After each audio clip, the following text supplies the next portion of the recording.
Hey guys, so this is day 10 of reading Too Good to Be True. So let's start. 20 April 2023, Avni. This can't be real. After the very happening alcohol overdose, I was grateful for a slow Thursday at home. Exams were upon us, so classes had become more infrequent from this week, and we were expected to have our noses buried in our textbooks. The last few days had been rather mundane, just the regular home bookstore classes home routine pre-paid with 50 messages exchanges with Aman in between telling me I was gorgeous at least 3 times a day. He would try to explain to me in detail what he did in office. I understand the CEO part, but my mind wandered when it come to the financial nitty-gritty of his work. Instead, I imagined how perfect he would look when he was sitting at his desk discussing important stuff and the company's future with his colleagues and unbuttoning and rebuttoning his jacket between meetings. I would call Martin early this morning, right after requeuing my milk packet before it became Mahatre's Kaka's cat's post breakfast snack and let him know that I was taking the day off from the bookstore. He would whine about it for a bit, but then shut up when I told him I needed some time to study for the exams and be on my own for a bit. I also messaged Ria to ask if she could cover my shift for the day. Luckily, she was free and agreed. From the time I would have been a child, alone time had been important to me, especially when I needed a breather from the world to clear my head. At one point, dealing with my dysfunctional relationship with my parents had got so overwhelming that it had started affecting my schoolwork and my relationship with my friends. With gentle nudges from Ajis, I would realize I needed to resign myself to make my own well-being my priority. The last few weeks had been a lot. University had been tough. I was slightly behind on my classes. I would let someone new enter quite deeply into my life, and I missed home. This morning, I would woken up tired and decided I needed to disengaged from a bit. It was 8 a.m. and I was still in a bed scrolling through my social media feed when my phone buzzed and Aji's name flashed on the screen. I answered immediately. Hi Aji, good morning. Good morning, my dove. How are you? Listening to Aji's voice always put a smile on my face. I missed her every day since I had moved to Mumbai from her home in Pune. When my parents had separated, Aji had taken me in when I refused to stay with either of them. Not that I did not want to live with Mama or Baba. They had tried really hard to convince me I should be with one of them, but I never felt as close to them as I did to Aji. I'm okay. Took the day off from work. How's your back? Good enough to get back to my plants. You should see the garden, Avni. It's a bloom. I'm glad you are taking time off for yourself. How are your classes going? Classes are good. It's slow semester and I have to catch up a bit. And work at the store has been good too. Good. I am so proud of you for working at such an early age. I could tell she was smiling. I am 23, Ajis. People start working as early 17 these days. Besides, I am just working because I can't get enough of the bookstore. Avi, love, never do that. Never make yourself believe less about what you do. You work there because you like being independent and want to support yourself while you live in that big scary city. Also, don't take my bragging rights away, please. All my friends cry about how their grandchildren are milking them from international trips, and I show off all the gifts you send me. Thank you for the smoothie maker dog. I love it. I use it every day. Don't thank me, Aji. I miss you. I'll come see you next weekend, or maybe the next one after that. Come any day you want. Let me know a day before so I can shop for all the things you like to eat. She said, okay, listen, I am going to hang up now. Have to go to yoga classes with my friend. Did you know they have puppies now at the classes? They are so cute. Acha, chalo. Love you, my dove. Haha. Send me photos. Love you, Aji. Bye. I hung up, my heart quite full. I was bright, clear day, and the Mumbai sun was not being the worst. So I jumped out from the under the covers. Made my bed, put my phone on the charger, brushed my teeth, and made my way to the kitchen for a cup of tea. I placed the cup and the new book I was reading on a tray and took it to the balcony. Dragging along a floor cushion behind me, I settled in next to my beautiful potted palm, the sun shining just enough for me to enjoy it on my legs, while the blue and white extendable canvas shielded the rest of me from it. You know what I love about a good romance novel, especially a deliciously written dark romance like the one in my hands now. The everything wrong and toxic in the real world seems so legit, and obviously in the fictional one it creates. Of course, the male protagonist killed the server who had dared to look look down his captive fake girlfriend's blouse while pouring her wine. Of course, he burned the server's body in the restaurant's oven, but only after he had plugged out his victims' eyes to keep them as a so wins. And of course, the girl loved him all the more because how protective and possessive he was being about her. Fuck the girl. I had to begin to love how protective and possessive he was being. Just the thought of how much I was enjoying the book suddenly put things in perspective for me. As much as I loved books, romance novels, sometimes a little more than the next person. It was scary how a well written one could toy with your brain and make you feel things that were not real, which did not mean I was not going to get right back to the book and finish it. A good hour later, my mind properly shaken by what I had been reading, I struggled to the kitchen for another cup of tea while the water boiled and I heard furious mewing from outside the main door and felt generous enough to give Mahatre's Kaka's preputely hungry cat a bowl of milk in the hope that she would spare the pack left at my door at least once that week. I took the steaming cup of tea to the bathroom and picked up my phone from the bedside table. There was a message from Ria telling me she was at the bookstore along with a photo of new shipment that had just arrived. I had been waiting to unbox and sell a cartoon of box for over a week. So I made her text promise that she would leave this one for me to do as well. I also had a message from a certain broody sex bomb whom I had not stopped thinking about. Aman, good morning, gorgeous. Me, good morning, you. Aman, reached the bookstore. Me, took the day off. Aman, is everything okay? Are you okay? I smiled at the screen, twirled on my toe, and lay down on my bed. Everything else could wait. Me, I'm fine just taking the day off. It's been a long weeks. I just wanted to stay in and read and eat and then read some more. Aman, what are you reading? Me, this mafia romance in which the main guy kidnaps the girl he likes and forces her to marry him, or he will kill her brother and then they fall in love. Aman, okay, it was nice knowing you. Have a great life. Me, ha, set up. It's a fun read. It's called a fiction for a reason, you know. Aman, wow, dark. Me, what are your plans for the day, Aman? Nothing much. Standing in my kitchen waiting for the coffee pot to fill as I text you. Might make some breakfast and stay in. Not going to the office today. Will work from home, I think. Did he just hint that he is almost free today? Should I suggest we meet?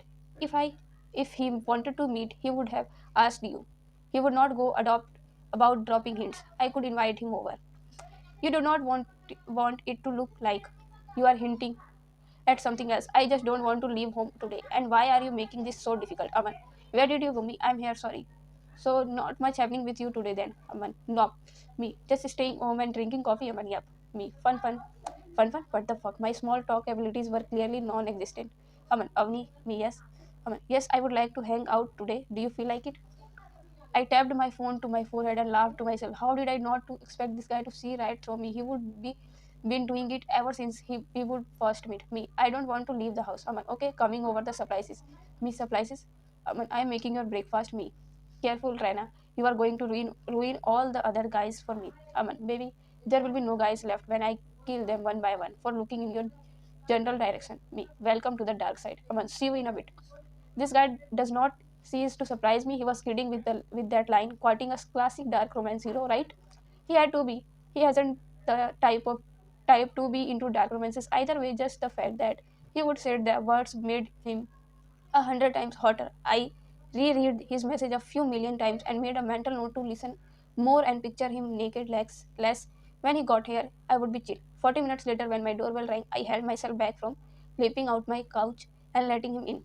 Glad you have the chill thing going well of me. I opened the door to see dimpled face grinning at me from behind paper bags full of food supplies, oversized white tee, black shorts, the coolest Birkenstocks, wet hair, the smell of aftershave. You showered? I said with my mouth half open. Hello to you too. He placed a soft kiss on my cheek and walked past into the house, strode straight to the kitchen and deposited the bags on the counter. I locked the door and followed him. I'm not allowed to shower, he asked, taking things out of the bags and placing them on the counter. It's no work, no classes. Day for me. I don't shower on day off. I feel filthy standing here when you smell like a god, I said, perhaps a little irritably. He gave me a hearty laugh. I worked out this morning, baby. I had to shower. Also, you look adorable. Morning bed hair might just be my favorite look on you. Can't wait to see it more often. I am going for a shower. I rolled my eyes and turned to leave the kitchen when he gripped my wrist and pulled me towards him. Swinging me around, I gently hit his hard as fuck torso and my hand landed on his chest. He let go of my wrist and placed his hands on my waist. I had not even brushed my teeth. I thought in panic, or had I? I leaned in and my eyes closed on cue. This is it. This is how it happens. I could smell his aftershave as his warm breath hit the column of my neck. I tailed my neck back slightly so I could line my lips with his and took in a short breath. Electric currents churned, channeled from my chest to my knees. If Aman had not had his hands on my waist, I would have fallen to my knees and fuck, are we not now? I swallowed the lump in my throat to bring myself back to sanity and give it to whatever was about to happen. When I was swiftly scooped off the floor and placed on the kitchen counter, my eyes opened to see Aman's face inches away from mine, his hands placed on counter on the other side of me. You are gorgeous, you know that, he whispered. I might have heard that every now and then. Yes, I teased. You will hear it more often now.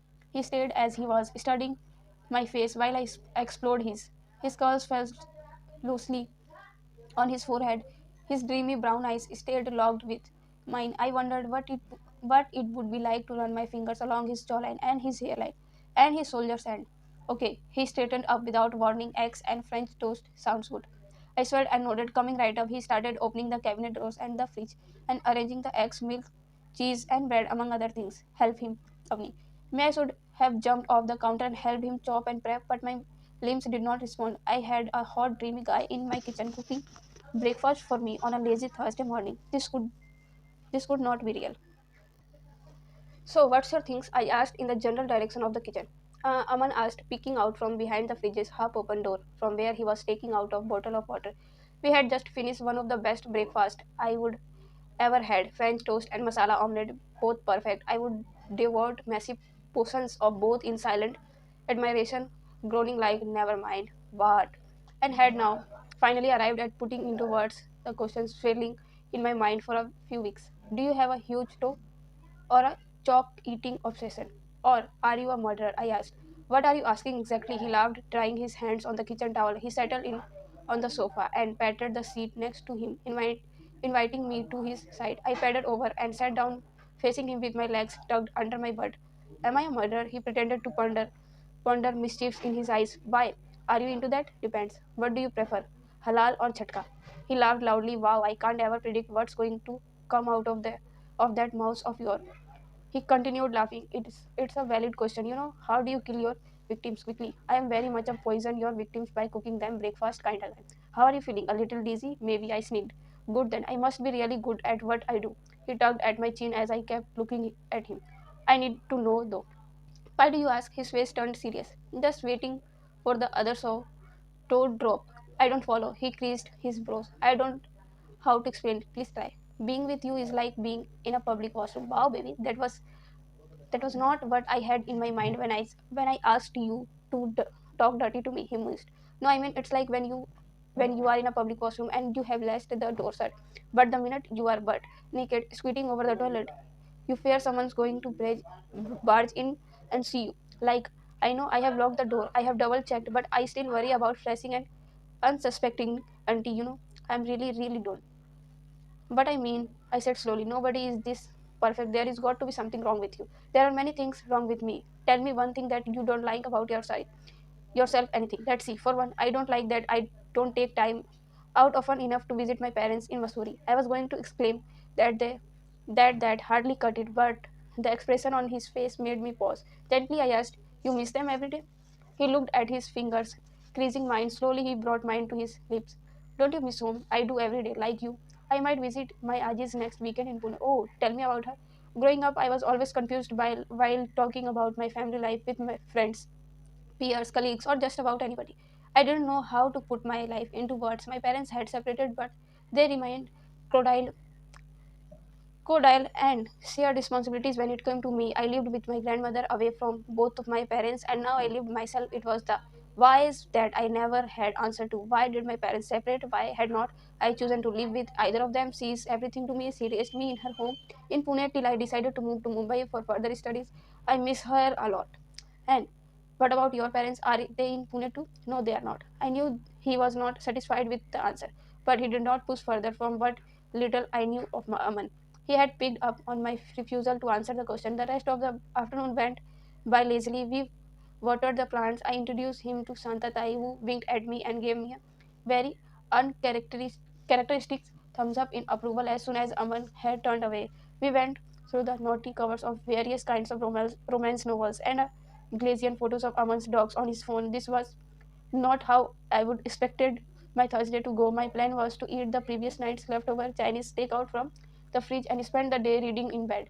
When I told Aman I had to catch up on a couple of missed classes from the week gone by, I was half expecting him to get up and leave, but he surprised me by saying, "Oh, you should do that. Do you mind if I hang up around and read this dirty novel of yours, man, meanwhile?" "Sure, knock yourself out." I smiled and went off to get my laptop from the bedroom. My brain was now here near paying attention to the notes on my screen, and I stole frequent glimpses at Aman lazing on my floor cushion. On my right, reading. He looked relaxed. I saw his brows shooting up occasionally at what I am guessing were some of the early non-veg parts, but other than that, he seemed at peace by himself. Even till a few days ago, the most attractive thing in my living room was a perfect croissant Martin had baked. I got it home so I could click pictures of it during the golden hour, and now this beautiful man was lounging in my room, one hand holding his head up, flexing those yummy biceps, and the other holding one of the one of my favorite books. The more I looked, the more this strange new feeling kept grabbing at my chest. I did not quite recognize it. I had been in a couple of relationships before, but if I were being honest, none of them really drew me in. They were short, like I was watching the screening of a film and then I just abruptly got up and left, like I was looking at them through translucent glasses. I could see most things in detail, but I knew if I reached out to touch them, I would touch nothing. Just the glass, just the cold glass. I knew that for things outside my realm of comfort, I built my walls high enough. They were lowered for very few in my life. Aji, Ria, Maya, Martin in them. I had everything and everyone I needed. Was there room for one more person? How did Aman fit in so easily? I knew practically nothing about this guy who was making me feel all sorts of things. I wished I could say he was everything I was looking for, but I also knew that I did not know what I was looking for. I was in alien territory, and every minute I spent with him was equal parts beautiful and terrifying. It occurred to me that it was like I was living in a romance novel, but without the option of flopping in a few chapters. I had to know how it ended. It seemed to be playing out fine as of now, but I did not know what the title was, and I could not look up the reviews to see if it was worth. I can hear you thinking, Aman interrupted my chaotic train of thoughts.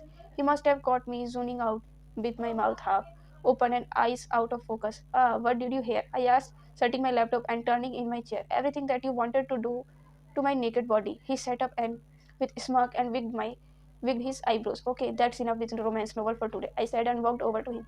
I bent down to pluck the book out of his hands, and before my brain could make an informed decision, I took the book, turned around, and sat down on his lap. On his lap. What in the babysitting universe was that?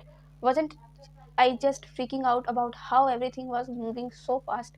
Wasn't I just doubting that Aman could very well be a murderer or worse, a pyramid scheme salesman?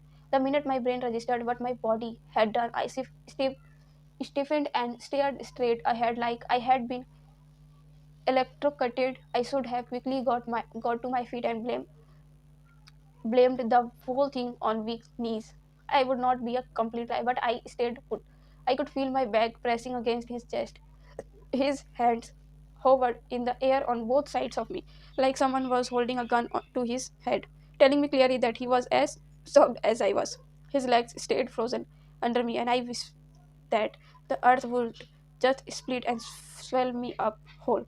I gulped, pursed my lips, and shut my eyes in a silent prayer to whoever was listening, God's Satan, spirits, energies, Mark Zuckerberg. My breath stung in my rib cage, and the veins on my forehead were about to burst. I regretted waking up that morning, and then Aman wrapped both his arms around me and pulled me closer. Aman, lemons, mint, aftershave, and regret. Her hair smelled of lemons and mint. Her back was pressed against me. Her body had frozen, giving away the fact that she would acted on impulse and was instantly regretting it. Her spine had steamed, and before she could convince herself to tear away from me, I wrapped my arms around her and pulled her closer. I liked how perfectly she fit in my arms. I rocked forward and placed my chin on her left shoulder. Have you been reading my mind? I whispered. Why? She responded briefly. Because I have been wanting to hold you in my arms ever since I walked through that door this morning. She stilled for a bit. A moment passed, and then another. Remained silent. I instantly regretted saying anything. Maybe she was not looking at this time, same way I was, telling me a secret. She said softly, "A secret? I was not expecting that." "Yes, anything that tells me you are not God's favorite child." She half turned to look into my eyes and then looked down. "I hate tomatoes," I said. "That doesn't count. Tell me another one." "I am deathly scared of dolls." "Not good enough." "Another one." "I sing Bradley Spears song in the shower." "Now we are warming up." She smuggled. "Another one." Why was I'm not breaking down when she asked me for one secret, you ask?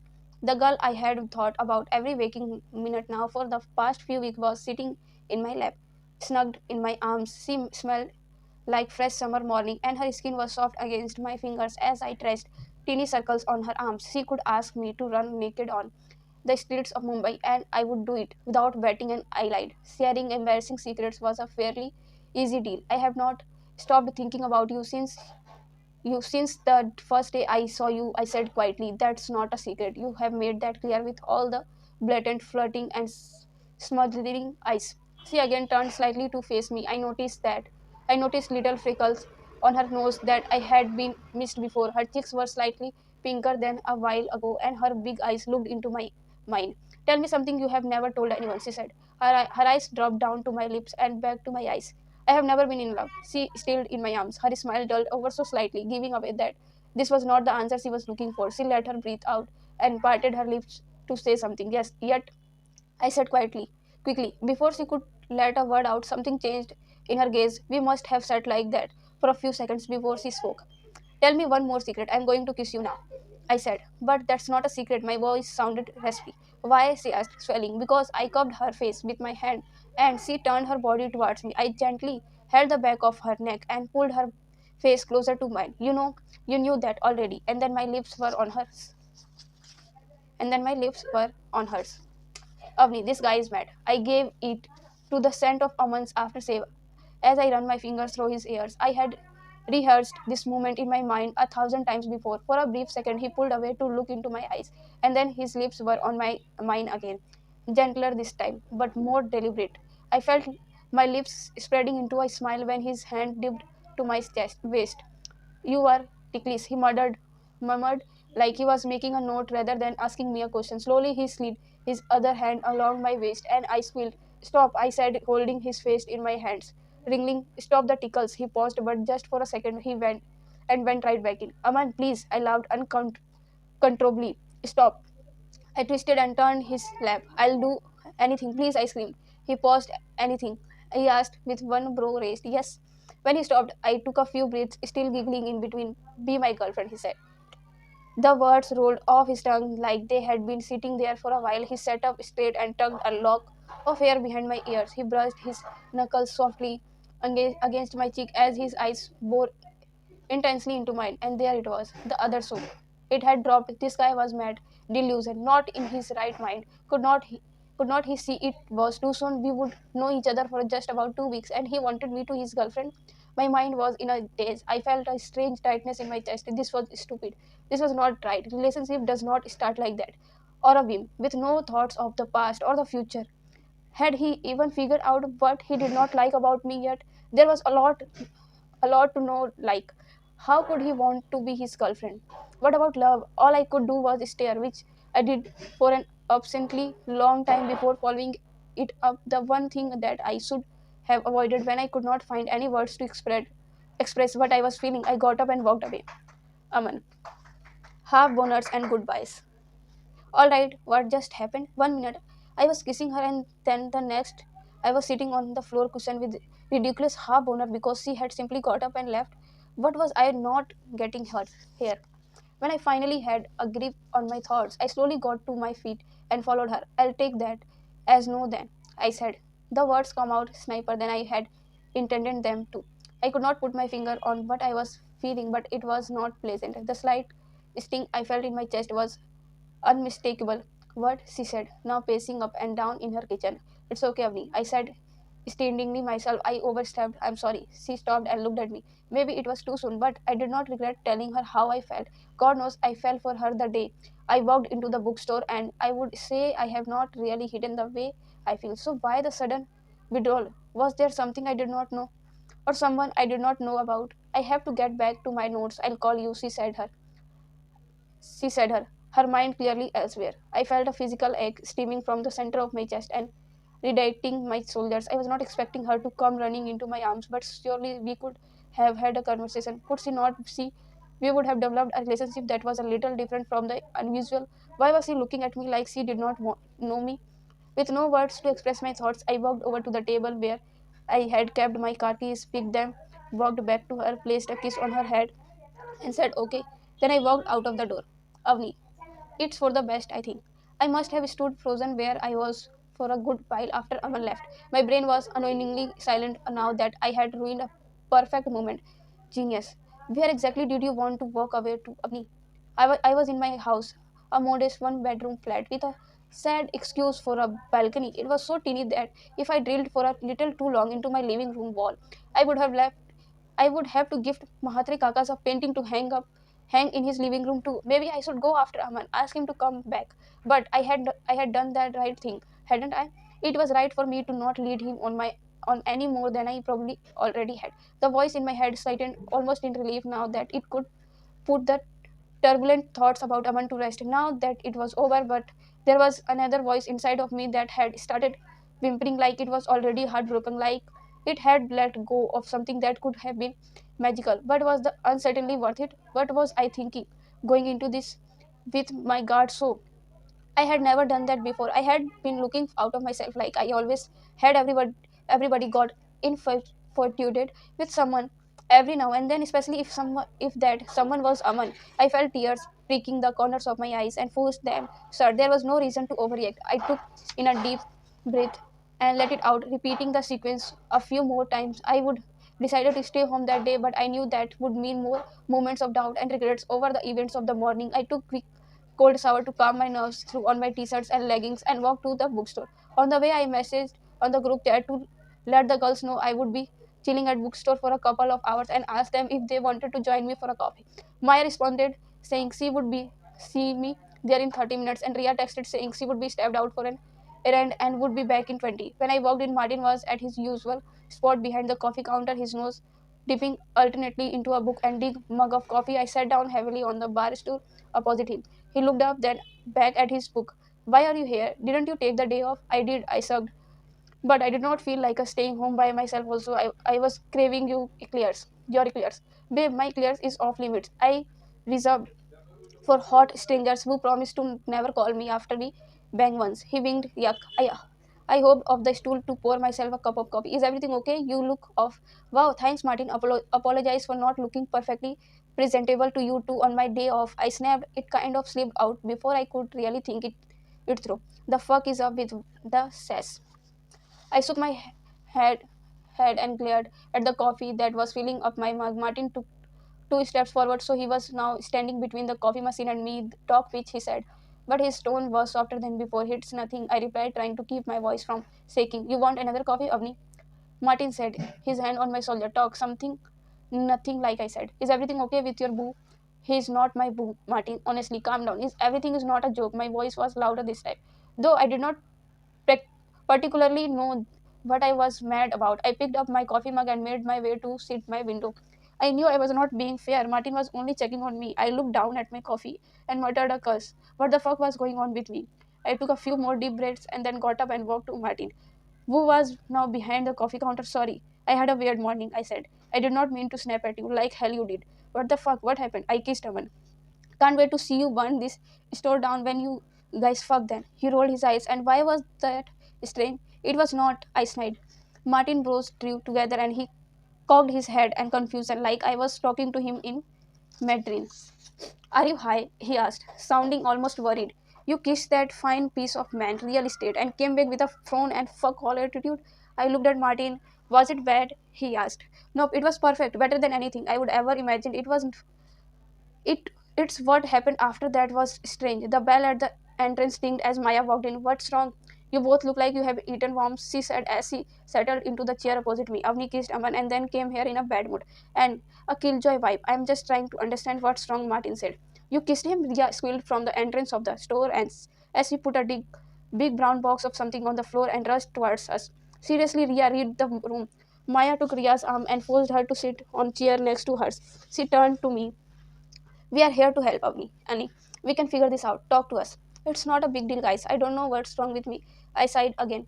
Just walk us through your morning, Maya said calmly. I told them about the text, about the breakfast, about the conversation that followed, about the lab sitting, about the kissing, about the G word. If ever there was a group of people who knew me better than I did myself, it was this one. I did not even have to finish the story after that. All of them collectively sucked in their breath and hissed. Please tell me you stayed there and had a conversation and did not run away as soon as you heard girlfriend. Maya said with her eyes closed, like she already knew the answer, but was willing it to be otherwise. I walked away and then told him I would call him. I said now, regretting every word I uttered all over again. You sued off the guy you have been obsessing over the past few weeks after sharing the most amazing tor- twirling kiss with him. Ria screamed. Did you forget what he looks like? Ria, I started. Are you insane? That's exactly my point, okay? I restored. Is that all that matters? How good he looks, how he is singing and doing all the right things. Yeah, he looks great. He is thoughtful and charming and respectful and funny. Yes, he is focused and successful and close to his family. He has dogs and loves them enough to leave everything and fly 1,000 kilometers when word gets stung by a bee. He knows exactly what to say and where to be, and brings me a lot of joy, which you are really not making a case for yourself here. Martin said, his voice quiet. Yeah, I understand. He added. My point is that how do you guys not see it? It's all too good. How can someone be everything? He's too perfect. He's too good. There, that was it. And that's problem. Why? Martin asked. Because it does not seem real. I don't believe he. But you don't even know the guy. Maya said. How do you know he is perfect? Maybe if you spend some time with him, you will learn about his flaws. We have been speaking to each other every waking minute for the past 2 weeks, and nothing about him seems off yet. How do I know if there is something wrong with him? I asked. You want something to be wrong with him? Martin asked. Seriously, Annie, all the guys who so interested in me end up stealing my credit cards or keying my cards, and you have this perfectly yummy, charming guy asking you to be his girlfriend, and your problem is that he has no flaws. Unbelievable, Ria said, shaking her head. I know that sounds ridiculous when you say it like that, but you guys don't get it. I picked up my phone from the counter. I'll see you later. I walked out of the store without looking back. A strange feeling clawed at my chest. I had hoped for the conversation with my friends to go differently. Yes, they were right about Aman, but they knew Aman slightly less than I did. Things were not always simple. A guy like Aman did not just voltage into your life and ask you to be his girlfriend. He was successful, older, sorted. He lived in a luxurious penthouse and had a mansion in the hills. And I was just a student who worked at a bookstore to be able to afford rent. That too because one of Aji's friend had a place that was sitting there gathering dust, and she wanted to rent it out for peanuts so it would not just come crumbling down one day. And Aman and I were not in the same league. He had his ducks in a row. My ducks were basically floaty, plastic both toys. If he was ready to be my boyfriend in the few days that would be spent together, maybe he would meet me in the cushioned velvet drink box with the next time we went to the dinner. Who knows? So this was for the best. Before more damages was done, I think. So guys ये था day 10 का और फिर मिलते हैं next video में इसी book के साथ